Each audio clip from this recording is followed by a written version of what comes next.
এর আগে আপনাদের যে খবরের কথা জানাচ্ছিলাম, অর্থাৎ পঞ্চায়েত ভোটে বিজেপি কর্মীর ওপর হামলার অভিযোগে গ্রেপ্তার করা হলো একাধিক তৃণমূল কর্মীকে। তদন্তে নেমেছে সাঁইথিয়া থানার পুলিশ। বাকিদের খুঁজে চলছে তল্লাশি। পঞ্চায়েত ভোটে বিজেপি কর্মীর ওপর হামলার ঘটনা ঘটেছিল এর আগে, এবং সেই ঘটনার পরবর্তীতে যে তৃণমূল কর্মীদের বিরুদ্ধে অভিযোগ ছিল, এবার তাদেরকে গ্রেপ্তার করা হলো। কথা বলবো, চন্দন কর্মকার প্রতিনিধি রয়েছেন ফোন লাইনে। চন্দন, ঠিক কি অভিযোগ এই তৃণমূল কর্মীদের বিরুদ্ধে? 2023 সালে 8ই জুলাই যখন আমাদের ওয়েস্ট বেঙ্গলে পঞ্চায়েত ভোট নির্বাচন হয়েছিল, আর সেই সময়তে কিন্তু যে বীরভূমের সাঁইথিয়া ব্লক আছে, সাঁইথিয়া ব্লকের যে বনগ্রাম পঞ্চায়েত আছে, বনগ্রাম পঞ্চায়েতে পাহাড়ি বাবা স্কুলের নির্বাচন হচ্ছিল। আর সেই সময়তেই বিজেপি যেটা অভিযোগ করছে যে এখন যে সেই সময় বিজেপির যে প্রার্থী হয়েছিল বিকাশ মণ্ডল, তার উপরে কিন্তু একাধিক তৃণমূল কর্মীরা কিন্তু তার উপরে আক্রমণ করে, তাকে মারধর করে।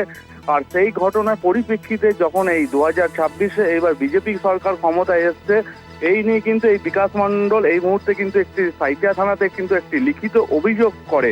আর সেই অভিযোগের পরিপ্রেক্ষিতে কিন্তু সাঁইথিয়া থানার পুলিশ ধরপাকড় শুরু করে। কালকে রাতে থেকে ধরপাকড় শুরু করে প্রায় 4 জন তৃণমূল কর্মীকে এখনো অবধি সাঁইথিয়া থানা পুলিশ কিন্তু গ্রেপ্তার করেছে। আরো একাধিক তৃণমূল কর্মীর খোঁজে কিন্তু পুলিশ তল্লাশি চালাচ্ছে বিভিন্ন এলাকাতে। পুলিশ সূত্রে যেটা আমরা খবর পাচ্ছি, অন্যদিকে যে 4 জনকে গ্রেপ্তার করেছে তাদেরকে কিন্তু আজকে সিউড়ি আদালতে পাঠিয়েছে সাঁইথিয়া থানার পুলিশ। স্বর্ণালী, ধন্যবাদ তোমায় চন্দন।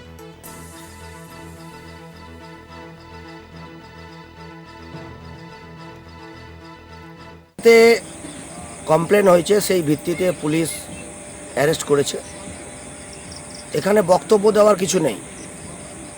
যে যেমন কর্ম করেছে, শুধু কর্ম বললে ভুল হবে, অপকর্ম, তার ফল তো তাদেরকে মিলবেই।